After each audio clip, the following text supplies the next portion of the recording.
마태복음 19장 1절에 12절이고 오늘 제목은 결혼, 이혼, 재혼, 독신인데요.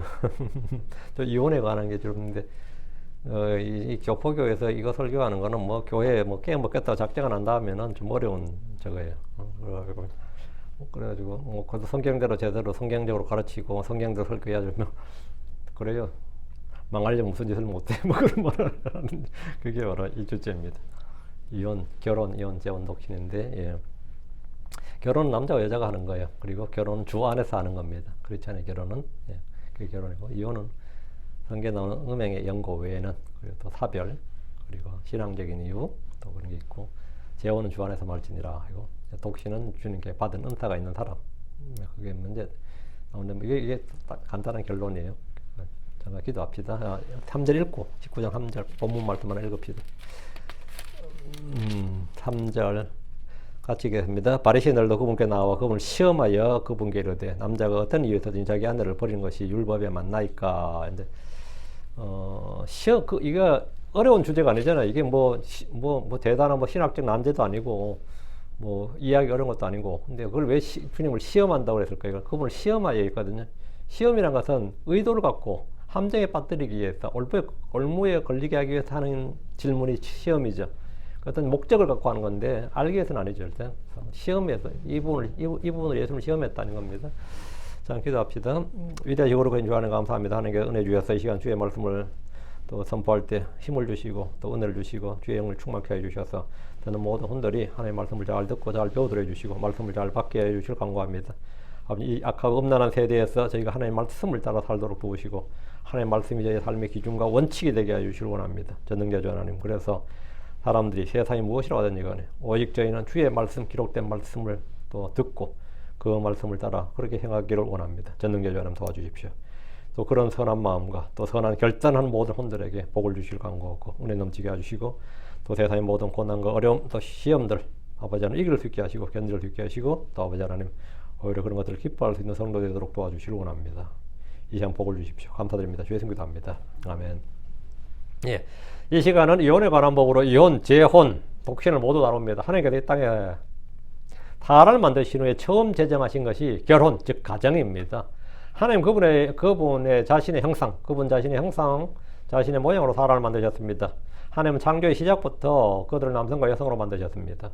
어떤 이는 창조의 시작부터 하니까 창조의 시작이란 말을 통해서 성경은 재창조를 지지하지 않는다 이렇게 주장합니다. 창조의 시작부터 아담이 나오지 않는다 이 말이겠죠. 주께서 말씀하신 창조의 시작은 하늘과 땅의 창조나 천사들의 창조를 말한 것이 아닙니다. 하나님은 창조의 시작부터 사람을 창조한 적이 없습니다. 창조의 시작에 하나님께서 사람을 만드신 게 아니에요. 처음에 하나님께서 하늘과 땅을 만드셨고 첫날에는 빛을 만드셨고 창조의 마지막 날 마지막 작품이 뭐죠? 사람입니다. 창조의 시작부터 사람을 남자와 여자로 만든 창조의 마지막 날 마지막에 사람을 남자와 여자로 창조하셨어요. 그러니까 그거는 전혀 시도 안 먹히는 말이고 하나님은 사람을 창조의 시작부터 만드신 것이 아니라 창조의 마지막 날 모든 창조물 중에서 마지막으로 만드셨습니다. 그 쥐새끼도 바퀴벌레도 사람보다 생일이 빠른 거예요. 만드는 게 빠르다고. 그렇죠? 날짜상. 하나님은 사람을 창조의 시작부터 만드신 것이 아니다. 이거 분명한 거죠. 창조의 시작이란 말은 하늘과 땅의 창조나 해와 달과 별들이나 바다의 물고기나 공중의 날짐승들, 들의 짐승들의 창조가 아닙니다. 주께서 말씀하신 창조의 시작이란 말은 사람을 창조할 때, 즉 사람의 창조의 시작이란 말입니다. 그때부터 주님 남자와 여자로 그리고 그들을 결혼하도록 했다 이 말이죠. 저는 사람들이 성경을 통해서 다양한 의견이나 믿음을 가질 수 있다고 인정합니다. 그럼 당연히 성경 읽다 보면 다양한 의견을 갖고 있고 다양한 믿음을 가질 수 있습니다. 그건 당연한 거고. 그러나 자기가 원하는 바를 주장하기 위해서 성경 구절을 왜곡하는 것은 참으로 역겨운 일입니다. 이 킹제임스 성경 진영 안에서도 창조의 시작이란 말을 왜곡하고 악용한 애들이 많이 있습니다. 마태복음 19장 4절을 보면 더욱 분명합니다. 처음에 그들을 만드신 그분께서 그들을 남자 여자로 만드셨느니라 했죠. 처음에 그들을 만드심. 여기서 처음에가 꾸미는 게 뭐죠? 그들을 만드신이죠. 만드신이죠. 처음에 그들을 만드셨다. 처음에. 이 처음에 사람을 만드신 그 여섯째 날 말한 거지. 그분께서 그들을 남자 여자로 만드셨느니라. 하나님은 처음에 하늘과 땅을 창조했고 현 세상 창조의 마지막 날 마지막 창조물이 남자 여자입니다. 처음에 또는 창조의 시작부터 하나님께서 그들을 창조하셨다는 말은 천지 창조를 말하는 것이 아니라 여섯째 날 아담의 창조를 말합니다. 사람의 창조, 그 사람 남자에서부터 여자가 나왔죠. 하나님은 사람을 여러 가지 성별로 만들지 않으셨습니다. 남자와 여자 둘이 전부입니다. 아무리 성전환 수술을 해도 그 사람이 죽고 나서 나중에 유전자 감시를 하든지 뭐 몇백 년, 몇천 년의 유골을 검사할 때 뭡니까? 남자와 여자 둘 중에 하나예요. 지가 이 땅에서 뭐 하고 살았던 간에 뭐 아무리 뭐 염색제 뭐 호르몬 주사를 맞고 뭘 했던 간에 그 사람이 몇백 년 뒤에 화석으로 나타날 때는 뭡니까? 남자이면 여자로밖에 안 나와요. 그 외에는 다른 성별이 없다고. 우리가 아무리 소돔 시대에 유골을 발견한다 해도 우리는 뭡니까? 남자이면 여자로만 판명하지 다른 판별은 없습니다. 다른 판별은 없어요. 하나님 인류를 여러 피로 만들지 않으시고 한 피로 만드셨습니다. 여러 민족들 여러 언어들이 있지만 여러 피는 없습니다. 성별은 내가 정하는 것이 아니라 하나님이 만드신 대로 정해진 겁니다. 하나님은 사람을 남자 여자로 만드시고 그 둘이 결합하여 가정을 이루도록 하셨습니다. 결혼은 남자 여자가 하는 겁니다. 성도들은 성도들끼리 결혼해야 됩니다. 신명기 7장 3절에 또 그들과 결혼하지 말지니 내 딸을 그의 아들에게 주지 말면 내 아들을 위하여 그의 딸을 취하지 말지니라. 또 그들과 결혼하지 말지니 이만은 이교도들과 이방인들과 결혼하지 말지니 이거죠. 주의 성도는 주의 백성은 주 안에서만 결혼하라 이거예요. 이것이 주의 법입니다. 결혼은 남자와 여자가 하는 것이고 주의 백성은 주의 백성들 주 안에서만 하는 겁니다. 동성이나 친족 간에 결혼한 것도 금지된 겁니다. 에스라 9장 12절에 그러므로 이제 너희는 너희 딸들을 그들의 아들들에게 주지 말고 그들의 딸들을 너희 아들들에게 취하지 말며 그들의 평강이나 번영을 영원토록 구하지 말라. 그리하면 너희가 강하게 되고 그 땅에 좋은 것을 먹으며 그것을 너희 자손에게 영원히 상속으로 남기게 되리라. 그러나 이스라엘 안에서 이런 법은 잘 지켜지지 않았습니다. 율법이 주어지기 전에 야곱의 12아들들은 모두 이방인들과 결혼했습니다. 요셉도 이집트에 팔려갔기 때문에 거기서 제사장의 딸과 결혼했습니다. 유다도 마찬가지입니다. 가나안 땅에 와서도 이집트에 팔려갔기 때문에 또 이집트에 살면서 당연한 거고 가나안 땅에 왔어도 유대인들이 이방인들과 결혼했습니다. 유다의 성군이라 칭함받는 그런 다윗도 이방인들과 결혼했고 솔로몬은 너무 많은 이방인들 이교도들과 그 이교도를 아내로 취했습니다. 바벨론 포로기 때는 더 말할 필요도 없었고 나중에 포로기에 돌아와서 보니까 뭡니까? 대부분이 이방 여자가 아내들이었어요. 그러다가 이제 포로기 이후에 돌아온 유대인들이 느헤미야와 에스라죠. 에스라와 느헤미야의 주도하에서 이제부터 이 결혼법을 지켜야 된다 이거예요. 이제 결혼법을 지켜야 된다. 이걸 결혼법을 십계명에 준하는 수준으로 강제를 하기 시작했어요. 엄격하게 적용하고 집행을 시작했어요. 그래서 느헤미야 10장 3절에 그리고 우리가 우리의 딸들을 이 땅의 백성에게 주지 아니하고 우리의 아들들을 위해 그들의 딸들을 취하지 아니하리라. 이렇게 이제 결혼은 당연히 남자 여자가 하는 게 결혼이고 다음 뭐라고? 주 안에서만 하는 것이 결혼이다 이거예요. 그러니까 유대의 개념에서 크리스천들의 개념에서 마찬가지 주 안에서만 하는 거예요. 돌아온 유대인들은 주 앞에서 결혼의 법을 지킬 것을 맹세했습니다. 느헤미야 13장 25, 26절 내가 그들을 꾸짖고 그들을 저주하며 그들 중에 몇 사람을 때리고 그들의 머리털을 뽑으며 그들이 하나님을 두고 맹세하게 하며 말하였더라. 너희는 너희 딸들을 그들의 아들들에게 주지 말고 또 너희 아들들이나 너희 자신을 위하여 그들의 딸들을 취하지 말라. 전에 이스라엘 왕 솔로몬이 이 일들로 죄를 짓지 아니하였느냐. 그래도 많은 민족들 가운데서 그와 같은 왕이 아무도 없었고 그는 자기 하나님께 사랑을 받았느니라. 또 하나님께서 그를 왕으로 삼아 온 이스라엘을 다스리게 하셨느니라. 그럼에도 불구하고 심지어 그조차 이국의 여인들이 죄를 짓게 하였느니라 했습니다. 그럼 크리스천들은 어떻게 해야 됩니까? 하나님의 백성인 성도들은 당연히 크리스천들끼리 결혼해야 됩니다. 결혼의 대원칙은 남자 여자가 결혼하는 것이고 주 안에서만 해야 한다는 겁니다. 고린도 7장 39절에 오직 주 안에서만 할 것이니라. 오직 주 에서만 할 것이니라. 지금 나는 그렇게 안 했는데 결혼하고 나서 예수 믿었는데 그건 어쩔 수 없는 것이고 크리스천인 사람은 그래야 된다고요. 크리스천이 불신자와 결혼하는 것은 주의 말씀을 따라 걷는 것이 아니라 육신을 따라 사람의 정욕대로 걷는 것으로 죄요 불법입니다. 고린도서 6장 15, 16절에 그리고 그리스도께서 벨리알과 함께 무슨 일치가 있느냐.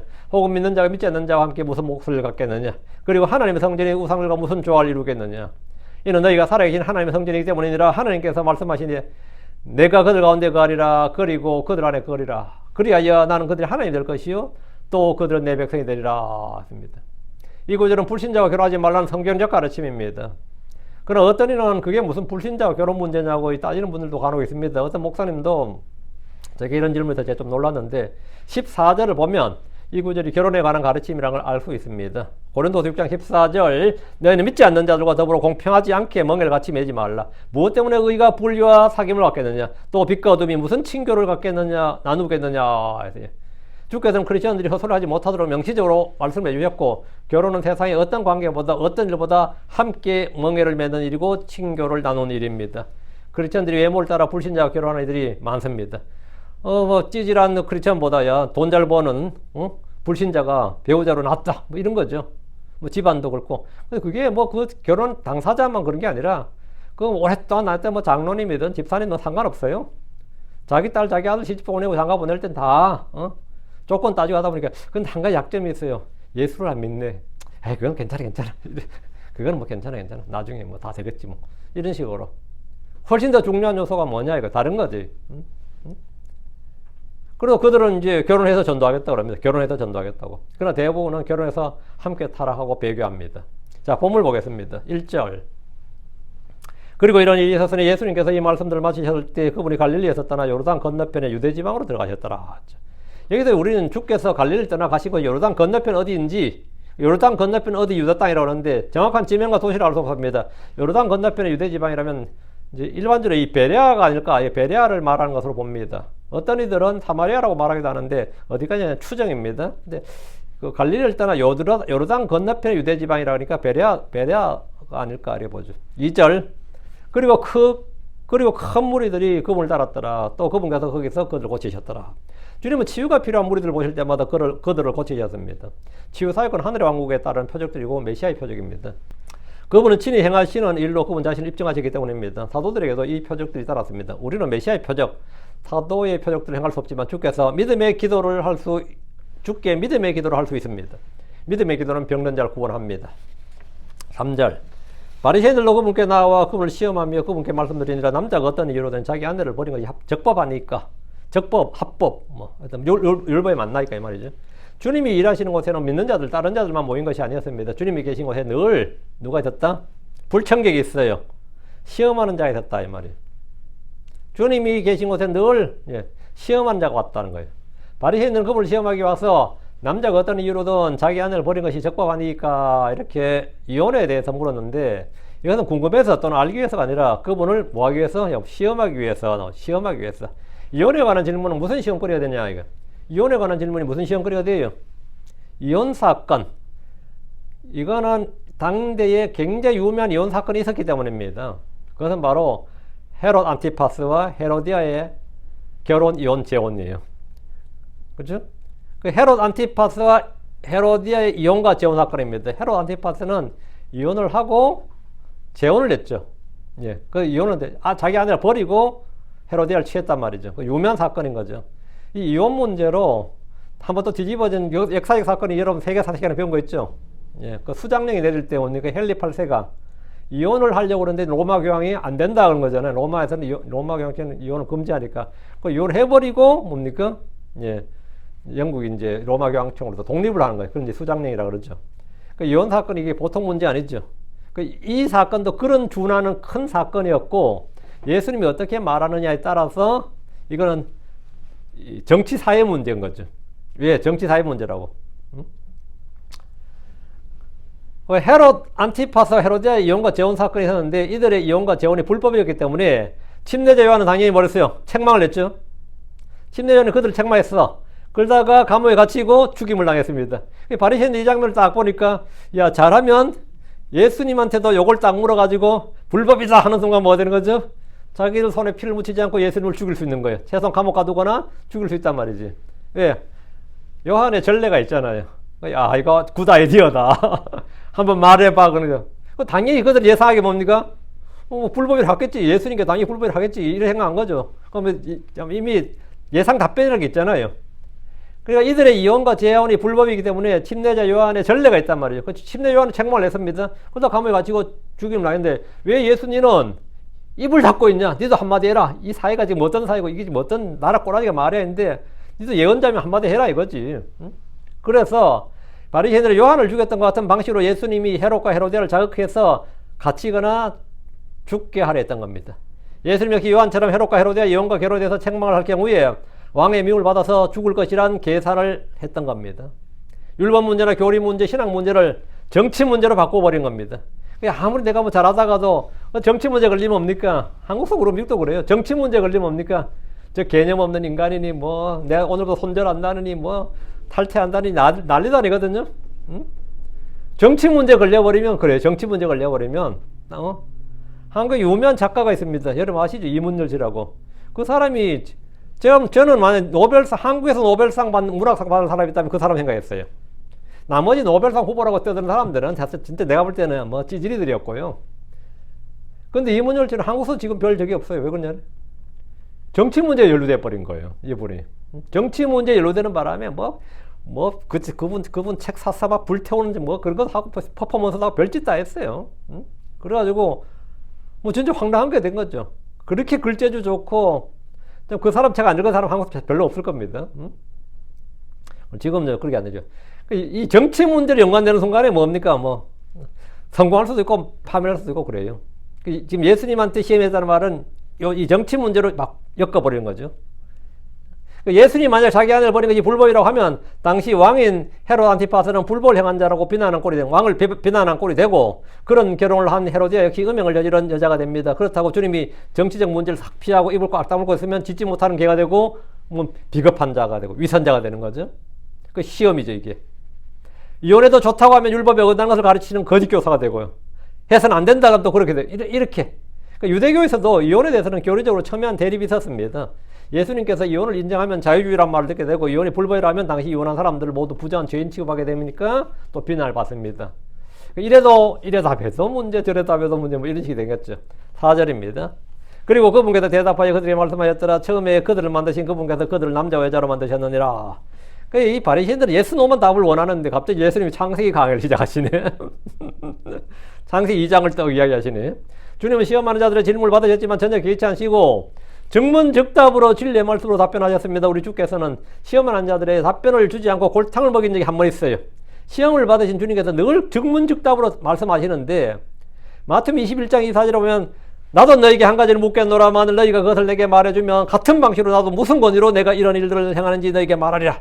너희가 나한테 내가 묻는 걸 너희 답하면 나도 답해주겠다. 이런 식으로 골탕 먹인 적이 있어요. 요한의 침례가 어디서 왔는지 물었습니다. 주를 대적하고 시험하던 자들은 주님의 반격에 아무런 대답을 하지 못했습니다. 하늘로부터 왔다고 하면 그를 믿지 않는 것이 문제가 되고 사람들로부터 왔다고 하면 백성들이 그를 예언자로 여기니까 백성들에게 왕따가 되게 생겼고 돌에 맞게 생겼고 두려웠단 말이에요. 그래서 그들은 주님께 우리가 말할 수 없노라 이렇게 답변을 거부했습니다. 노 코멘트 이거지 한마디로. 노 코멘트 했어요. 그때 주님께서도 나도 무슨 권위로 내가 이런 일들을 행하는지 너에게 말하지 아니하노라. 나도 노 코멘트. 뭐 이렇게 하신 적이 있어요. 이때 주님께서 즉문즉답을 안 하셨죠. 그들이 질문하신 방법 그대로 그들에게 되돌려 주신 것이고 또 이제 굳이 이제 주님께서 대답을 안 하신 장면이 있다 그러면 이제 요한복음 8장이에요. 요한복음 8장 이제 가늠하다 잡힌 현장에서 잡힌 여자를 데려왔는데 돌로 치리까 말리까 했는데 주님이 즉문즉답이라 즉 바로 항상 답을 탁탁 튀어나오는데 그때는 주님께서 한참 답을 안 하시고 있다가 너희 중에 죄 없는 자가 먼저 돌로 치라 이렇게 뜸을 들이고 나서 이제 시간을 텀을 두고 나서 이제 답을 하셨는데 주님 답을 주셨죠. 어쨌든 답을 안 주신 건 이제 마태복음 21장 여기 27절이 그 유일할 겁니다. 뭐 이것도 답은 답이죠. 근데 그들이 원하는 걸 탁탁 답을 안 주셨죠. 그들이 질문하신 방법 그대로 돌려주신 일이 한 번 있었고 이 사건 외에는 주님이 질문을 받을 때 어떤 질문도 사용치 않고 항상 바로 대답하셨어요. 그분은 시험하는 자들의 질문에 당황하시거나 잘못된 답변으로 올무에 걸린 적이 단 한 번도 없습니다.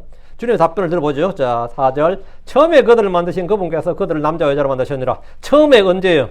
6째 날에 이 말이에요. 처음에 그들을 만드신 그분께서 그들을 남자와 여자로 만드셨느니라. 이것도 지금도 이 홈페이지에 보면 어느 교회 홈페이지에 보면 제가 이게 처음에가 하나님께서 하늘과 땅을 만드신 게 아니라 사람을 만드신 것이다 이렇게 놨더니만 제걸 가지고 막 어떤 목사님이 상식대로 그리는 사람 그렇게 그리는 사람 없다는 식으로 말하는데 어느 게 상식적인 것 같아요. 여러분 제가 할 때. 그 목사가 누군지 내가 말 안 해도 알 거예요. 처음에 그들을 만드신 그분께서 그들을 남자 여자로 만드셨냐. 처음에가 언젠데요? 이게 창세기 1장 1절이에요? 아니죠. 6째 날이지. 하나님께서 사람을 처음 만드실 때 그들을 남자 여자로 만드셨습니다. 하나님 남자를 위해 여자를 만드셨습니다. 남자가 여자에서 난 것이 아니라 여자가 남자에서 났습니다. 고린도전서 11장 8절 9절에 이는 남자가 여자에서 나지 아니하고 도리어 여자가 남자에서 났습니다. 또한 남자가 여자를 위하여 창조되지 아니하였고 도리어 여자가 남자를 위하여 창조되었느니라. 남자가 여자를 위해 창조된 게 아니라 여자가 남자를 위해 창조되었어요. 그리고 남자가 먼저 창조되었어요. 이거 맞죠? 하나님은 여자를 돕는 자로 창조하셨습니다. 그렇다고 해서 성경 남성 우월주의나 남녀 차별 말하는 것이 아닙니다. 고린도전서 11장 12절 이는 여자가 남자에서 난 것 같이 마찬가지로 남자도 또한 여자에 의해 낳느니라. 그러나 모두가 하나님에게서 낳느니라. 모두가 하나님에게서 낳느니라 이 말이죠. 남자 여자 모두 하나님에게서 낳았다. 하나님이 흙으로 아담을 만드셨고 다음에 뭐죠? 여자는 아담이 갈비로 만드셨고 다 하나님에게서 낳았단 말이죠. 응? 다 하나님에서 낳았다고. 남자와 여자의 차이가 있지만 차별은 없습니다. 그리스도 안에서는 인종차별도 성별, 민족, 언어 등 외모의 차별이 전혀 없습니다. 그리스도 안에서 다 하나입니다. 차별이 없다. 5절 그리고 말씀하였더라. 이런 까닭에 남자가 아버지 어머니를 떠나 자기 아내와 연합하여 그들 둘이 한 육체가 되려 하신 것을 너희가 읽어본 적이 없느냐? 읽어본 적이 없는 정도가 아니라 외우고 있는 말씀이죠. 이 정도는. 주 예수님께서 창세기에 기록된 인간 창조와 남녀 결혼 문제를 말씀해 주셨는데 남자가 자기 아버지 어머니를 떠나 자기 아내와 연합하여 그들 둘이 한 육체가 되리라. 이 말씀은 창세기 2장 24절에 나오는 말씀으로 바리새인들이 읽어본 적이 있는 정도가 아니라 외우고 있는 말씀입니다. 결혼은 남자와 여자가 둘이 한 몸이 되는 겁니다. 동성결혼하는 것은 없을 뿐만 아니라 성경은 사형에 해당하는 중범죄로 규정하고 있습니다. 성경이 사형에 해당하는 죄, 반드시 죽일지니라 할 때 그 반드시 사형에 처할 죄로 이 규정하고 있는 죄가 동성애예요. 주님은 진리를 가르칠 때 성경 기록을 인용하셔서 그것을 말씀해 주셨습니다. 그들 둘이 한 육체가 되리라. 결혼은 둘이 한 육체가 되는 겁니다. 정신적 결혼이 뭐 영혼 결혼 그런 거 없습니다. 결혼은 남자가 자기 아내인 여자와 연합하여 그들 둘이 한 몸이 되는 겁니다. 창녀와 결합하는 자는 그럼 그 둘이 한 몸입니다. 고린도전서 6장 16절에 무슨 말이냐? 창녀에게 결합되는 자는 한 몸인 줄 너희가 알지 못하느냐? 그분께서 말씀하시되 둘이 한 육체가 되리라. 우리의 몸은 그리스도의 지체입니다. 그럼 우리는 그리스도의 지체를 취하여 그것들을 창녀의 지체로 만들 수 없습니다. 그것은 하나님께서 금하시는 일입니다. 결혼 주께서 제정하신 겁니다. 6절 그러므로 그들이 더 이상 둘이 아니요 한 육체니라. 그러므로 하나님께서 합하여 하나로 만드신 것을 사람이 나누지 않도록 할지니라. 사람이 나누지 않도록 할지니라 합니다. 사람이 나누지 못할지니라가 아니고 사람이 나누지 못하는 게 아니에요. 나누지 말라는 거지. 결혼한 남자와 여자는 더 이상 둘이 아닌 한 육체입니다. 창세기 5장 2절을 보면 이를 알 수 있습니다. 창세기 5장 2절 남성과 여성으로 그분께다가 그들을 창조하셨고 그들에게 복을 주었더라. 그리고 그들이 창조된 그날에 그분이 그들의 이름을 아담이라고 부르셨더라. 그들의 이름을 아담이라고. 자, 여기 언더라인. 그분이 그들의 이름을 아담이라고 부르셨다. 그분이 그를 아담이라 아닙니다. 그분이 그들의 이름을 아담. 둘의 이름이 아담이라고요. 그러니까 그럼 어떻게 구분해요? 미트 아담, 미시즈 아담이죠. 그들의 이름을 아담이라. 이름은 하나였어요. 사람은 둘인데 뭐다? 이름은 하나야. 왜? 둘이 한 육체다고. 그게 아담아 그러면 둘 다 예 하는 거예요. 하나님께서 아담아 그러면 여자가 국진에서 야 니 부른다 나 아니다 너 불렀다 그게 아니라 아담 하면 둘 다 튀어나와야 돼. 주님이 아담아 하면 둘이 튀어나와야 된다고. 응? 예, 그분이 그들의 이름을 아담이라고 부르셨다 하잖아요. 그의 이름이 아닙니다. 그녀의 이름 아니에요. 그들의 이름입니다. 그들의 이름이 뭐다? 아담이에요. 남자 여자 이름이 각기 다른 둘이 아니라 아담으로 하나였습니다. 둘이 한 육체였기 때문입니다. 그들이 더 이상 둘이 아니요 한 육체라는 것은 성경이 말해주는 사실입니다. 일본은 서양 문물을 빨리 받아들여서 일본은 결혼하면 남편 성을 따라요. 그 영국에서 한 걸 그대로 받아들인 거거든요. 받아들여가지고. 그리고 뭐 미국 영미권은 당연히 그런 거고요. 이게 전부 다 이 성경에 나온 겁니다. 둘이 한 육체 그리고 한 이름 이렇게. 그걸 패밀리 네임이라 그럽니다. 근데 한국은 전통적으로 그렇게 안 했죠. 지금도 그렇게 안 하죠. 왜 안 한 것 같아요?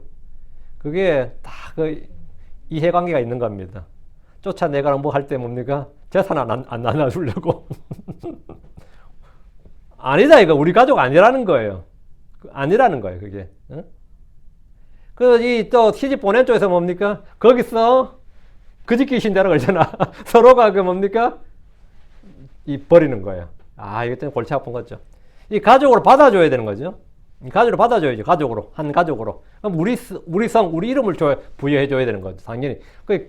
아내를 맞았으면, 우리 집에 맞았으면 당연히 이 가족이 일원이 돼야 되는 거죠. 당연하죠. 근데 그렇지 않아 이러면서 그래서 그래 뭐 되게 한국이 뭐 여권에 지금 여권칙으로 이야기하는데 굉장히 사실 사악한 거였습니다. 보면 그러므로 하나님께서 합하여 하나로 만드신 것을 알렸죠. 이 말씀은 사람을 창조하신 분께서 결혼을 만드셨다 이 말이에요. 결혼을 통해 가정을 이룬 것은 하나님이 만드신 겁니다. 누구의 소개로 중매 결혼을 했든지 둘이 서로 좋아서 연애 결혼을 했든지 서로 이익을 위해서 정략 결혼을 했든지 합하여 하나로 만드신 분은 하나님입니다. 내가 원해서 내가 선택해서 한 결혼을 주장해도 그 결혼을 만드신 분은 하나님입니다. 사람이 나누지 않도록 할지니라. 그동안 한글 성경 역본들에서는 나누지 못할지니라 이랬거든요. 개혁의 영향을 받은 겁니다. 나누지 못할지니라 이렇게 번역했는데 나누지 못하는 게 아니고 나누지 않도록 하라. 나누지 않도록 하라. 나누지 말라는 겁니다. 그것은 뭐죠? 이 말씀은 둘이 결혼해서 한 육체가 되었으면 이혼하지 말라는 거죠. 그럼 이혼하지 말라는데 못한다. 나누지 못할지니라 이게 아니라 나누지 않도록 할지니 이건 뭐냐? 순종의 문제다 이 말입니다. 이것은 뭐다? 순종의 문제다 이거요. 내가 순종하면 그건 나누지 않도록 할지니 이렇게 순종하는 거고 순종을 안 하면 그냥 뭐 하는 거죠? 이혼하는 거고 그런 거죠. 7절입니다. 잠깐 갈라놓지 못하느니라. 특이하겠네요. 나누지 않도록 할지니라입니다. 7절. 그들이 그분께 말씀드리니라. 그러면 모세는 왜 이혼 증서를 주어 그녀를 보려고 명령하였나이까? 바리새인들이 지금 말씀 듣다가 보니까 그러면 모세 율법하고 좀 창세기를 좀 이야기하시는데 신명기는 이래 된 거죠. 신명기 24장에는 뭐야 그럼? 신명기 24장에 바리새인들은 주님의 답변을 듣고 모세 율법과 상충된다는 점을 서로 모순된다는 점을 지금 지적했어요. 모세 율법에는 이혼에 관한 법이 있기 때문입니다. 그들이 하고 싶은 말은 예수님 모세 율법을 무시하고 이상한 해석을 한다는 공격입니다. 신명기 24장 1절에 어떤 남자가 아내를 취하여 그녀와 결혼한 뒤에 그가 그녀에게 어떤 부정함이 있음을 발견하여 그의 눈에 호의를 얻지 못한 일이 있을 때 그는 그녀에게 이혼 증서를 써서 그녀의 손에 그것을 주고 그녀를 자기 집에서 내보낼지니라. 이혼 증서를 써서 그녀를 자기 집에서 내보내라 했단 말이죠. 모세 율법에 이혼에 관한 규례가 있습니다. 그럼 율법은 왜 이혼 증서를 주어서 이혼하도록 허락한 겁니까? 이것이 바리새인들의 질문입니다. 성경에 있는데 법에 있는데 뭔 소리냐 이거죠. 어찌되었든 그들이 주님께 성경에 대해 묻고 답하는 것은 잘하는 일입니다. 아브라함의 아내 하갈과 그의 아들들과 함께 쫓겨났죠. 아브라함이 이제 성경에 나온 최초의 이혼자를 사라하고는 이혼 안 했는데 쫓아냈어요. 이거 사실 가정학대죠. 이것도 심각한 거죠. 그건 왜 했어요? 아브라함이 하갈을 미워해서 그건 아니에요. 둘이 성격이 안 맞아서 그것도 아니에요. 뭐죠? 재산 문제였습니다. 이것은 상속 분쟁을 방지하기 위한 것이었고, 그리고 주님이 허락하신 겁니다. 주님께서 내 아내 사라의 음성에 귀를 기울이라 이렇게 해가지고 주님께서 이렇게 말씀하셨으니까 이게 항상 이러면 어떻게 된 거죠? 분쟁이 되게 없어요. 상속 문제가 있을 때는 그걸 쫓아내도 되는구나. 우리 조상 아브라함 때도 그런 일이 있었다. 이렇게 되면 이 상당히 난감한 일이단 말이죠. 전례가 있으니까. 자, 8절. 그분께서 그들에게 말씀하시니라. 모세가 너희들의 마음이 강팍함으로 너희 아내들을 버리는 것을 허락하였도다. 그러나 그것이 처음부터 그런 것은 아니었노라. 이건 예수님이 하나님이 아니면 이렇게 말 못합니다. 성경 말씀의 사이에 이게 지금 8절에 확 들어가는 이건 그냥 단순한 해석의 영역이 아니에요. 모세가 너희들의 마음이 강팍함으로 너희에게 너희 아내들을 버리는 걸 허락하였도다. 모세 율법에 왜 그런 기록이 있느냐? 신명기 4장에 왜 있느냐 이거예요. 하나님이 원해서 하나님이 기뻐해서 하나님 뜻이 그렇다는 게 아니고 너희들의 마음이 강팍함으로 이거는 너희에게 너희 아내를 버린 것이 허락하였다. 이건 허락하신 뜻이다 이거예요. 하나님께서 기뻐하신 뜻이 있고 원하는 뜻이 있단 말이죠. 하나님께서 받아주신 뜻이 있는데 이건 뭐다? 하나님께서 기뻐하시는 것도 원하신 뜻도 아니고 뭐다? permission will. 한마디로 허락하신 뜻이다 이거예요. 왜 허락했느냐? 너희 마음이 강팍함으로. 그러나 그것이 처음부터 그러한 것은 아니었노라. 하나님의 의도나 목적, 계획은 아니었다 이거예요. 하나님의 뜻은 아니다 이거죠. 모세가 이혼을 허락한 이유를 율법을 주신 분께서 law giver, 율법을 주신 분께서 친히 지금 율법을 뭡니까? 해석해 주는 거죠. 그리고 이분이 율법의 성취자라고요. 왜 이걸 주님께서 말씀하셨냐면 모세 율법의 이혼을 허락한 것은 그 기록이 있는 것은 말이죠. 하나님의 뜻이 그런 것이 아니고 사람들의 강팍한 마음과 사악하고 부패한 마음 때문입니다. 자기 아내를 버리고 싶은 그런 마음이 남편에게 있는데 율법의 규정 때문에 도저히 할 수가 없네. 그럼 어떻게 된 거예요? 첫 번째는 방법이 하나 있어요. 율법 규정 때문에 내가 못하면 나 유대교 버릴래 이렇게 되는 거지. 나 유대교 탈퇴. 이게 한 가지 방법이에요. 나 유대교에서 탈퇴하면 뭐가 되는 거죠? 유대 율법에서 된 거죠. 그게 한 가지야. 이민을 가는 거야. 옆에 모압당으로 가든지 뭐 이렇게 이민을 가면 그건 자유롭게 되니까 이런 일이 발생하면 안 되잖아요. 그래서 뭐 유대교를 탈퇴, 그럼 유대교를 잠시 버리고 나서 다시 나중에 회개했다 그러고 다시 유대 다시 들어오든지 뭐 그런 게 있잖아. 그렇게 할 수 있겠죠. 그게 한 가지 방법이 있고. 아니 내가 이혼하고 미치겠는데 이 여자가 같이 살고 싶은데 살고 싶지 않은데 법이 이러니까 어떻게 할 수가 없네. 근데 그때도 미워하고 학대하는 거예요. 같이 사는 게 재앙이다 이거예요. 실제로 그런 사람도 있어요. 이혼 안 해준다 그러면 그렇게 갈구고 학대해가지고 결국은 뭐 이혼 도장 찍게 하는 사람도 있잖아요. 현실에서도. 적잖이 많이 있죠. 이거 인간의 완악함이죠. 그래서 이 율법 규정 때문에 이혼을 못하니까 오히려 그 율법이 뭡니까? 사람을 지키고 보호하는 게 율법의 목적인데 사람의 복을 위해서 행복을 위해서 번영을 위해서 준 게 율법인데 율법 때는 뭡니까? 법에 신음을 하는 거예요. 하나님의 법은 영적이고 선하고 거룩하고 의롭고 이런 좋은 것인데 이 법이 뭐가 되는 거지? 사람에게는 족쇄가 되는 거죠. 완전히 날 잡는 거란 말이죠. 그래서 평생은 이제 이 남편 율법 규정 때문에 이혼을 하지 못하고 여자 입장에서 마찬가지. 그 법 때문에 내가 진짜 어떻게 평생을 함께 살아야 될 경우에 집에서 지속적으로 자기 아들을 미워하고 학대할 수가 있습니다. 더 심하면 자기 아들을 죽이고 유기할 수도 있고 몰래 팔아볼 수 있습니다. 이게 인간이에요. 더 심하면 말이죠. 진짜 인간의 상상의 사악함과 생각의 사악함, 부패함은 진짜 뭐 소설이나 이 영화나 이런 걸 훨씬 넣은 거예요. 드라마를 훨씬 넣은 거 압니다. 드라마 너무 많이 봤네. 이런 사람 맞죠? 드라마 너무 많이 봤네가 아니에요. 실제로는 현실은 더한 경우가 훨씬 많습니다. 그래서 뭐 검사 20년 하고 판사 20년 한다 이러면 뭐 인간의 끝장을 다 본 사람들이 그러잖아요. 하도 맨날 범죄자들 다루면서 별의별 사건 다 다루기 때문에 인간의 밑바닥을 다 경험한 사람들이 뭐 검사 판사를 하잖아요. 그 사람들 인간 안 믿는다잖아요. 경찰도 오래 마찬가지고요. 왜? 그 사람들 하는 일이 뭡니까? 범법자 범죄자들 다루고 그걸 입증해야 되니까.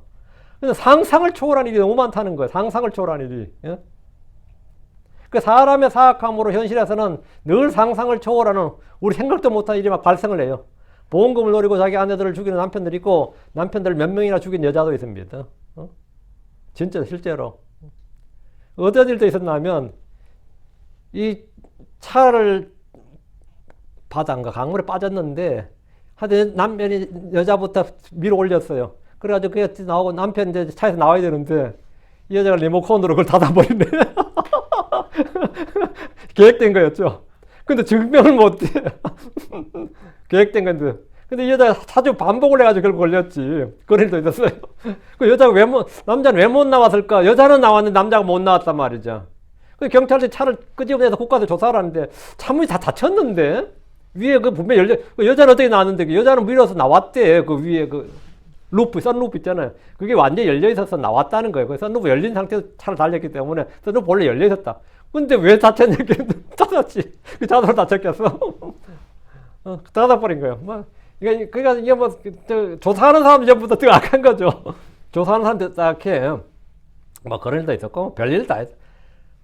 별의별 일이 다 했어요.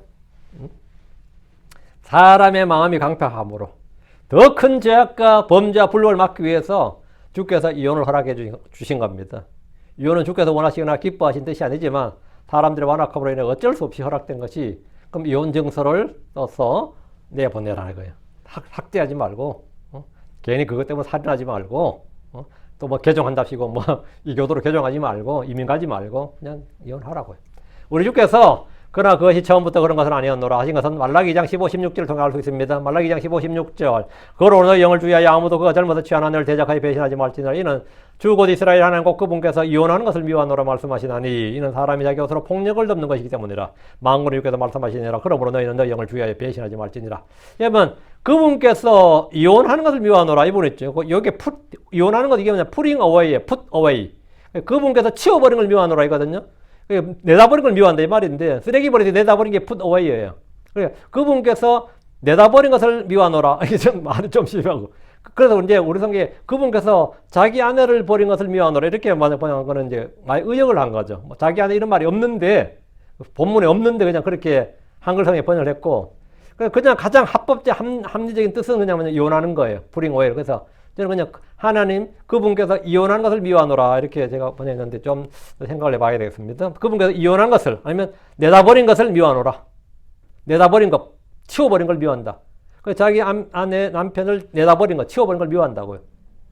왜? 이는 사람이 자기 옷으로 폭력을 덮는 것이므라. 그러니까 이혼은 뭐냐?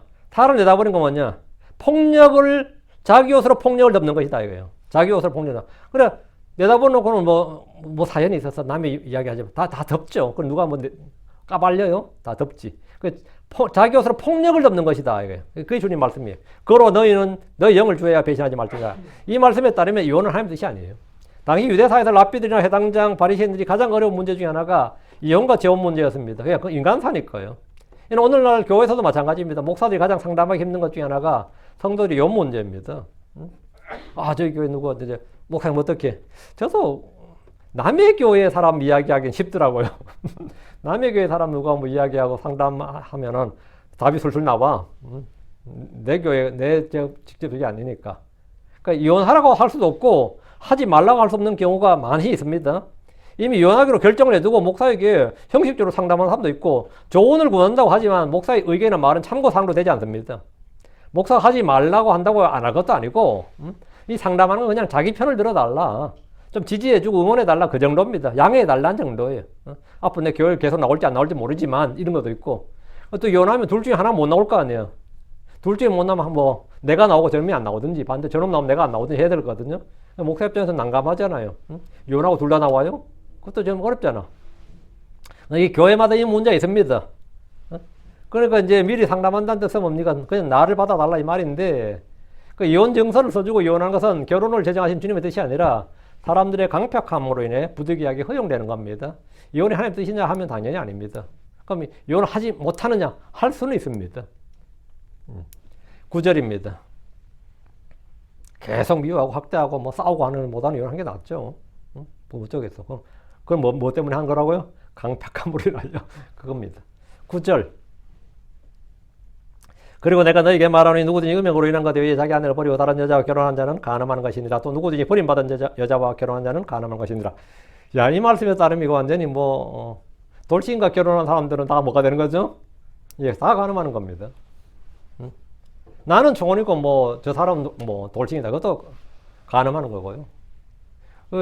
이 지역교회에서 저희 지역교회에서 누가 소개를 해줬는데 자꾸 돌싱을 소개해 주는 거예요. 그러니까 그런 거 있고 또 애 딸린 유부남 이혼했다는데 애 딸린 사람 소개해주고 이런 경우도 있고 실제로 이게 현실에 많이 있습니다. 많이 있어요. 어떻게 해야 될 것 같아요? 성경 말씀에 따르면 뭐다? 그건 간음을 조장하고 시키는 거예요. 근데 목사라는 사람이 막 그렇게 하는 거예요.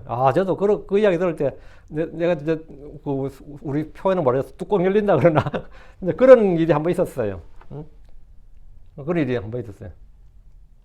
어떻게 그렇게 막 맨날 입엔 성경대로 하는 사람이거든요.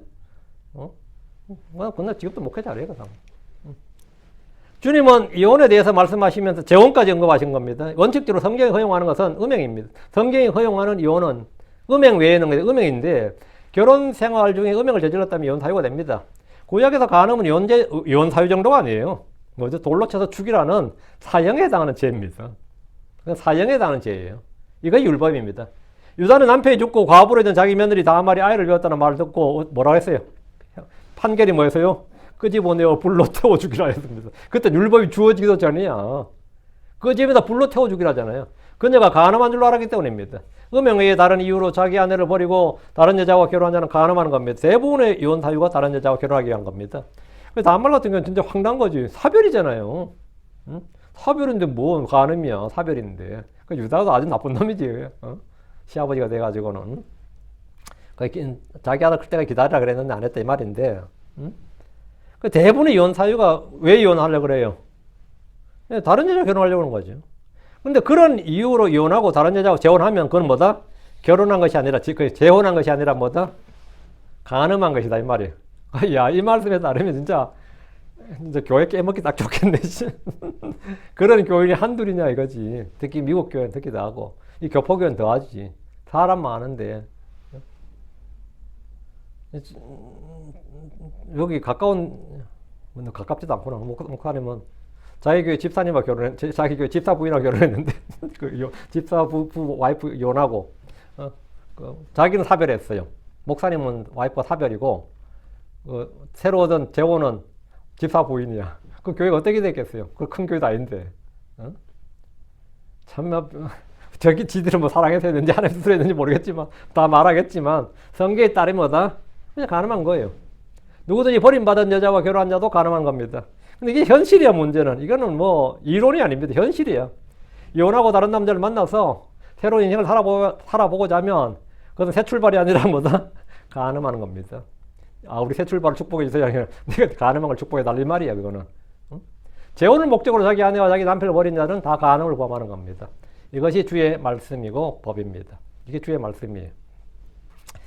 이 말씀에 따르면 오늘날 수많은 크리스천들이 음행하는 자고 간음에 연루되어 있습니다. 교회마다 이혼남, 이혼녀가 수두룩합니다. 좀 큰 교회는 또 이혼남, 이혼녀 따로 모아가지고 또 새로운 가정을 만들어주겠다고 또 그런 또 모임이 있어요. 그런 모임이 있어요. 너무나 쉽게 이혼합니다. 교회는 이혼한 이들이 다시 모여서 재혼을 하기 위한 만남의 장소와 여건을 제공해 줍니다. 결혼할 때는 하나님이 맺어주신 짝이라고 말했던 자들이 이혼을 할 때는 성격 차이니 가치관 차이니 경제적 이유니 뭐 더 나은 삶의 비전을 위해서 지금은 행복하지 않아서 등등으로 시작해서 마지막에 나오는 말이 뭐죠? 본래부터 하나님 정해주신 배필이 아니었다. 이렇게 분명히 전에 이야기할 때는 하나님 맺어주신 짝이라고 분명히 아멘 했는데 이혼할 때 뭐랍니까? 본래부터 하나님 정해주신 배필이 아니었다잖아요. 처음엔 실수였고 실패였기 때문에 새롭게 시작해보자는 것은 이혼 사유가 아닙니다. 남들 상대방 때문에 이혼하는 거 아니에요. 다들은 다 자기지. 남 탓을 하지만 그거는 이혼이 아니라 사마리아 여인처럼 5번, 6번 새로 결혼해도 계속 실패해요. 왜? 실패 원인이 외부에 있는 게 아닙니다. 남에게 있는 게 아니에요. 자기에게 있는 겁니다. 실패 원인이 남에게 있다고 생각하는데 아닙니다. 자기에게 있는 거예요. 그래서 아무리 다시 해도 그 사람이 더 행복한 삶을 사는 게 아니에요. 새로 하면 더 행복하게 살 것 같죠? 안 그래요. 방 더럽힌 놈은 새 방 줘도 더럽혀요. 책상 더럽게 쓴 놈은 새 책상 사줘도 더럽히고 옷 더럽게 입는 놈은 새 옷 사줘도 그건 뭐가 문제죠? 옷의 문제가 아니거든. 그 사람의 문제지. 지금 행복하지 않았어. 그럼 뭐 새로 하면 행복할 것 같아요? 아닙니다. 자, 하나님께서 나를 위해 따로 정해두신 짝을 찾자는 것은 뭐 더욱 말도 안 되는 소리입니다. 성경적인 이혼 사유는 첫째가 음행이고 둘째가 사별이고 셋째가 신앙적 이유로 버림받는 경우입니다. 신앙적 이유로 예수 믿는 사람하고 내가 같이 못 살겠다. 이러면 뭐 이 너무에게 신앙이라는 게 기본적으로 삶의 방식이거든요. 무슬림 신앙을 가졌다는 것은 무슬림 세계관과 무슬림 가치관으로 살겠다는 사람이 무슬림 신앙이에요. 불교 신앙을 가졌다는 사람은 그런 불교적 가치관으로 사는 거예요. 유교적 가치관을 가졌다, 유교 신앙을 가졌다, 그 가치관으로 인생을 살겠다는 거예요. 내가 기독교적 가치관, 성경적 가치관, 성경이라는 원칙과 기준에 따라 살겠다는 삶의 원칙과 기준이 신앙이란 말이죠. 그럼 당연히 신앙이 다르다는 말은 뭐죠? 삶의 목표나 기준이나 원칙, 이 가치가 다 다르다는 뜻이야. 그러니까 신자와 불신자 당연히 뭐가 달라요? 삶의 가치가 당연히 다르지. 그럼 성격 차이가 있어 없어? 당연히 있지. 없을 수가 없죠. 응? 없을 수가 없지. 근데 그런 경우 나 같이 못 살겠다 그러면 그때 고린도전서 7장 15절 그러나 만일 믿지 않는 자가 떠나거든 그가 떠나게 하라. 형제나 자매나 그런 경우에 속박을 받지 아니하느니라. 그러나 하나님은 우리를 화평에 이르도록 부르셨느니라. 함께 살고자 하면 그냥 살고요. 떠나고자 하면 떠나게 하라는 거예요. 크리스천이 먼저 떠나진 않아요. 근데 떠나겠다 그러면 할 수 없는 거고 이건 이혼 사유가 된다 이 말이에요. 저는 목회자로서 배우자의 폭언과 폭력과 술 취함, 알코올 중독이죠. 그리고 마약 중독, 그다음에 도박. 제가 제일 이게 이혼 사유로 꼽는 중에 하나가 도박이에요. 도박. 마약도 마찬가지예요. 도박. 그리고 전혀 일을 하지 않는 거. 이런 것들의 이유로 이혼 상담할 때 가장 난감한데 이혼하지 말라고 하기는 굉장히 가혹하고 이혼하라고 하기는 성경적으로 약간 좀 찝찝하고 이런 거 있죠. 그런 거. 십자가를 지시죠. 이러면서. 그렇게 하긴 좀 너무 가혹하잖아요. 가혹하죠. 이 같은 크리스천이면 이런 죄를 회개하고 돌이킴으로 가능합니다. 크리스천이 아니라면 성경적 원칙을 물어볼 필요가 없고요. 목회자는 이혼을 방조하거나 조장하는 사역을 하지는 않습니다. 그렇게 해서는 안 됩니다. 자, 그럼 성경은 재혼에 대해서 뭐라고 하느냐? 성경은 이혼을 했더라도 재혼을 하지 말라 그래요. 이게 참 특이해. 성경이 그래요. 모세 율법에는 재혼이 가능합니다. 이혼한 여자가 재혼하는 게 가능해요. 모세 율법에는. 신명기 4장 2절에 그게 나오죠. 재혼이. 그런데 크리스천들 주신 명령은 뭐냐면 고린도전서 7장 27절 내가 아내에게 매여 있느냐? 놓이려고 구하지 말라. 그 이혼하려고 하지 말라고요. 내가 아내에게서 놓여 있느냐? 이혼했느냐 말이에요. 아내를 구하지 말라. 아내를 구하지 말라 이게 뭐죠? 재혼하지 말라는 거예요. 그래 이건 미국이나 한국에는 몇 번씩 이혼하고 재혼한 목사도 있습니다. 그러다 보니까 설교단에서 이혼 재혼 등에 대해서는 아예 입에 담지도 못한 일이 허다합니다. 오히려 이혼을 하자마자 곧 재혼을 권장하고 자기 교회 혼자 있는 사람들 많으니까 내가 소개시켜주겠다 그러고 뭐 이렇게 웃지 못할 일들이 많이 있는데 성경은 성경의 마가온 10장 11절 이에 그분께서 그들이 말씀하시니라 누구든지 자기 아내를 버리고 다른 여자와 결혼한 자마다 그녀를 대적하여 간음하느니라. 자기 아내를 버리고 다른 여자와 결혼하는 게 뭐라고요? 예. 그녀를 대적하여 간음하는 거라잖아요. 사별 외에 어떤 사유로 이혼을 했다면 재혼은 원칙적으로 불가능합니다. 다른 사람과의 재혼은 간음입니다. 사별한 사람들끼리 재혼은 가능합니다. 사별한 사람들끼리 가능해요. 그 사별한 사람과 처녀 그것도 가능합니다. 반대도 가능해요. 자, 그 사별한 사람이 결혼하지 않는 처녀 결혼 것도 가능하고 그 외에는 간음입니다. 성경은 이혼한 후에 결혼하지 말라고 그냥 지내라고 하는데 고린도전서 7장 11절 그러나 만일 그녀가 떠나거든 그녀가 결혼하지 말고 지내든지 아니면 자기 남편과 화해하라 재결합하라 이 말이에요. 그리고 남편도 자기 아내를 버리지 말라 이게 성경적인 거예요. 그냥 지내든지 뭐냐 이건 재혼하지 말라는 거고 화해하라 이건 재결합하라는 거고요. 헤어진 배우자가 현재 생존해 있는 상황에서 다른 사람과 결혼하는 것은 간음입니다. 로마 7장 3절 그런 즉 만일 그녀의 남편이 살아있는 동안 그녀가 또 다른 남자와 결혼하면 살아있는 동안 그녀가 또 다른 남자와 결혼하면 그녀는 간음한 여자라 불리리라. 그러나 그녀의 남편이 죽으면 그녀가 그 법에서 해방되느니라. 그러므로 그녀가 또 다른 남자와 결혼할지라도 간음한 여자가 아니니라. 그래서 뭐냐? 결혼법에서 놓인다 이거죠. 재혼이 가능하다 이거죠. 그러니까 이혼은 재혼의 빌미가 아닙니다. 다른 사람과 결혼하기 위한 이혼이 간음이듯이 이혼한 후에 결혼한 것도 역시 별다를 바가 없습니다. 이혼한 후에 홀로 살다가 전 남편이 죽으면 재혼할 수 있습니다. 그러니까 이혼하고 새로 살아야지 그렇게 하려면 꿈 깨시고 이혼하고 나서는 이제 다시 재혼하고 싶으면 남편 죽길 기도해요. 이혼으로 끝이 아니에요. 나 이혼하고 새로 살아야 되는데 이건 뭐 안 죽고 있네 자꾸. 그러면 골치 아파요. 반대도 마찬가지고요. 주님께서 깔끔하게 좀 해결해 주셔야 된다 이 말이에요. 자, 고린도전서 7장 39절 아내는 그녀의 남편이 살아있는 동안 법에 의해 매여 있느니라. 그러나 만일 그녀의 남편이 죽으면 그녀는 자유롭게 되어 그녀가 뜻한 자와 결혼할 수 있거니와 오직 주 안에서 말 것인데요. 그녀가 뜻한 자와 결혼할 수 있겠다. 그 마음 맞는 사람하고 원하는 사람 결혼할 수 있다고요. 결혼은 그렇게 하는 겁니다. 오직 조건은 딱 하나, 오직 주 안에서만 할 것이라. 그러니까 이혼한 여자와 또 아니면 이혼한 남자와 결혼한 것은 간음이라 했죠. 그러나 마태복음 5장 32절 그러나 나는 너에게 말하노라 곧 누구든지 음행이 아닌 다른 이유로 자기 아내를 버리는 자는 그녀로 하여금 간음하게 하며 또 누구든지 이혼한 여자와 결혼한 자도 간음하느니라. 제가 아는 목사님들 중에도 여러 번 결혼한 사람이 여러 대 있습니다. 여러 번 결혼한 사람이 한둘이 아니에요. 여러 대 있어요. 지금 거의 일상화된 것 같습니다. 목사님들도 지금 많이 이혼합니다. 실제로 많이 이혼하고 가정법원 많이 가요. 목사님들이 가정법원 많이 갑니다. 그래서 합의혼도 하고 분할 저것도 하고 그렇게 해요. 이것은 미국식이나 한국식은 따질 일이 아니고 문화나 풍습의 문제가 아닙니다. 크리스천이라면 성경 말씀에 따라야 됩니다. 우리 교회에 다녔던 한 형제님은 5번이나 결혼하고 지금 이혼해서 타주로 떠났습니다. 5번 한 줄 그냥 몰랐지. 두 번째인 줄 알았는데 두세 번 됐다고 생각했는데 나중에 보니까 그렇게 됐더라고요. 지금도 수많은 교회에서 성경 말씀을 무시하고 결혼과 이혼과 재혼을 멋대로 자행을 합니다. 교회에서 이혼과 재혼을 하는 일은 온 교회가 간음에 동참하는 겁니다. 여러분 결코 이런 일에 연루되지 않도록 하십시오. 뭐 그렇다고 이혼했다고 또 결혼했다고 뭐 재혼했다고 정죄할 일은 아닌데 강팍함으로 해서 하면 어쩔 수 없는 건데 정죄할 일은 아닌데 그것도 잘했다고 할 수는 없는 거다 이 말이죠. 네. 뭐 누군가를 소개해달라고 한다든지 뭐 이런 데 여러분 동조하지 말고 누군가를 먼저 소개해주는 그런 것도 어리석은 죄예요. 그런 어리석은 죄를 짓지 말기 바랍니다. 현실적인 이유를 들이대면서 이혼과 재혼을 결정하는 이런 주께 범죄한 일임을 기억하셔야 됩니다. 미국에서 이 교포들은 이 영주권 문제 때문에 위장 이혼도 하고 위장 결혼도 하고 뭐 그런 케이스가 있는데 또 교회 내에서 그런 일이 저희 교회에서도 한 2번이나 그런 거 있었습니다. 전에도 있었고 3번 있었네. 근데 그분 결국은 영주권 받는 날 영주권이 집에 도착하는 날 떠나더라고요. 이야, 나 그것도 강철 멘탈이야, 그 여자도.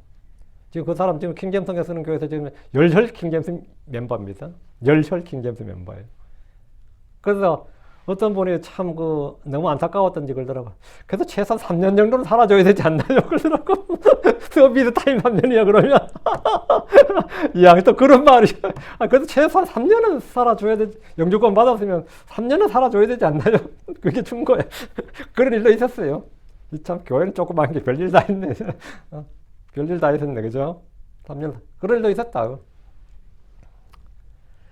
참, 별일 다 했는데, 교회가 연루될 일은 아니에요. 근데 우리 교회 성도 멤버 중에 그러니까 또 이제 문제 되는 건데, 지금 만약 이혼 상태에 있다면, 이혼을 결심하고 있다면, 혼자 살 각오 하셔야 됩니다. 혼자 살 각오 하셔야 되고, 혼자 살 각오가 안 돼 있으면, 남편 죽도록 기도해야 되는데, 그것도 상당히, 저도 할 짓이 아니지 않나? 지금 이혼 상태에 있는 분이라면, 지금 어쨌든 뭐 하다 이혼했다 하고, 그럼 혼자 지내든지, 재결합을 위해서 기도하시면 됩니다.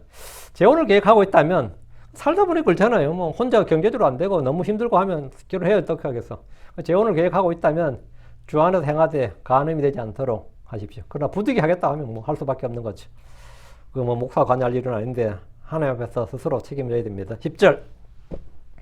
그분의 제자들이 그분께 말씀드리니라. 만일 남자의 경우 자기 아내와 이렇게 된다면 결혼한 것은 좋지 아니하나이다.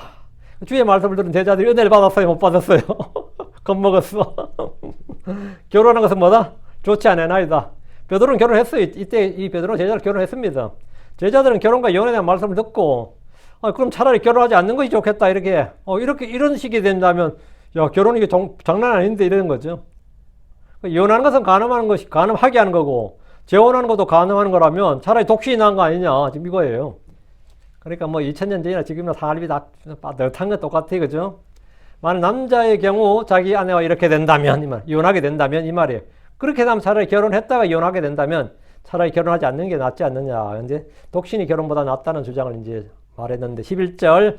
그러나 그분께서 그들에게 말씀하셨더라. 모든 사람이 이 말을 받을 수 있는 것은 아니요. 오직 그것이 주어진 자들만이니라. 주께서 이에 대해 모든 사람이 이 말을 받을 수 있는 것은 아니요. 오직 그것이 주어진 자들만이니라 했는데 독신은 모든 사람이 할 수 있는 일이 아닙니다. 정욕이 불타는 것보다는 혼인하는 것이 낫습니다. 결혼하는 주된 이유는 음행을 피하기 위해서입니다. 재혼하는 것도 마찬가지입니다. 고린도전 7장 9절. 그러나 만일 그들이 억제할 수 없다면 그들이 결혼하게 하라. 이런 불타는 것보다 결혼하는 것이 더 나으니라. 이랬죠. 그들이만 억제할 수 없다면 이 말은 정욕을 말해요. 성욕을 말하죠. 그들이 결혼하게 하라고. 이런 불타는 것보다 결혼하는 것이 더 나으니라. 음행을 피하기 위해서 결혼하는 겁니다. 결혼의 중요한 목적 중에 하나입니다. 자신 억제할 수 있는 사람이라면 혼자 지내는 것도 좋습니다. 고린도전서 7장 8절. 그러므로 내가 결혼하지 아니하는 자들과 과부들에게 말하노니 만일 그들이 나처럼 지낸다면, 바울이 홀로 지냈죠. 그것이 그들에게 좋으니라. 그게 좋다고요. 혼자 사는 것은 외롭고, 둘이 사는 거 괴롭다. 그런 말 하죠. 근데 그렇다고 혼자 살면 괴롭지 않는 것도 아니고, 둘이 산다고 외롭지 않는 것도 아니에요. 여기서 주어진 자들만이라 이렇게 있는데, 주어진 자들만, 이건 독신으로 살 수 있는 사람들을 말합니다. 12절. 이는 몇몇 고자들은 그들의 어머니의 태로부터 그렇게 되었고, 이건 선천적인 것이고, 이 말이에요. 몇몇 고자들은 사람들이 만들어지기 때문이라, 이건 내시나 환관도 있죠. 그들을 말하고, 그리고 하늘의 왕국을 위해 스스로 고자가 된 이들도 있느니라. 그것을 받을 수 있는 자, 그는 그것을 받을지어다. 마지막이죠. 스스로 고자가 된 이들 말이에요. 그것을 받을 수 있는 자는 그것을 받을지어다. 선천적으로든 후천적으로 고자들은 뭐 결혼의 선택 여지가 없는 거죠. 아예 못하는 거니까. 결혼하지 않고 살 수밖에 없고요. 그리고 하늘의 왕국을 위해 스스로 고자가 된 이들도 있는데, 일부 종교에서 성직자들은 이제 독신을 의무적으로 규정하죠. 캐톨릭이나 불교가 그렇습니다. 성경에서 목자, 감독은 뭐 반드시, 집사도 마찬가지, 반드시 결혼하고 아이들이 있어야 됩니다. 목회를 위해서, 교회를 위해서 독신을 결정했다. 이건 성경으로 말도 안 되는 소리고, 그건 비성경적 결정이고, 그건 희생도 아니고 헌신도 아닙니다. 주를 위해 혼자 살 수 있는 사람은 진짜 그런 목적으로 자기가 결정하고 혼자 살아도 됩니다. 그러나 독신이 권장사항이나 의무사항은 아닙니다. 오늘은 좀 12절까지. 오늘은 결혼, 이혼, 재혼, 독신에서 좀 간략하게 다뤘는데 어려운 내용 없고요. 예. 내일은 13절부터 또 하겠습니다. 예. 기도합시다. 위대하시고 거룩하신 주 하나님 감사합니다. 하나님께서 내주셔서 주의 말씀을 선포했습니다. 선포된 모든 말씀들이 어떤 이에게 실족거리가 되지 않도록 해주시고 걸림이 되고 또 아버지 하나님 마음에 또 상처가 되지 않고 하시고 하나님의 말씀과 원칙 기준을 잘 듣고 배워서 아버지 하나님 지금 현재 내가 어떤 처지에 있든지 이것으로 자기를 합리화시키지 않고 주의 뜻을 따르고자 하는 선한 소원과 결단을 주시길 간구합니다. 주의 영께서 기름 부어주셔서 아버지 하나님 모든 성도들이 참으로 화평이 이르도록 하시고 또 한마음 한뜻이 되게 하여 주시옵소서. 특별히 부부간에 주님께서 제정하신 대로 주님께서 말씀하신 그대로 정말 참 가정을 이룰 때 참으로 서로가 서로 돕는 자가 되고 또 격려하고 위로하고 서로 사랑하고 서로 존경하고 또 서로 존중하고 또 주님께서 원하시는 그 뜻이 그들을 통해서 이루어지도록 해주시길 간구합니다. 전능자주 하나님 도와주십시오. 특별히 크리스천들이 주의 이름을 부르는 자들이 함께 모여있는데 참으로 스스로 자신을 거룩히 구별하고 또 이 가정도 또 같이 주의 이름을 부르는 자들끼리 또 더욱더 모범되고 또 주님께서 말씀하신 그대로 그런 가정들을 이룰 수 있도록 도와주십시오. 감사드립니다. 주의 승 기도합니다. 아멘.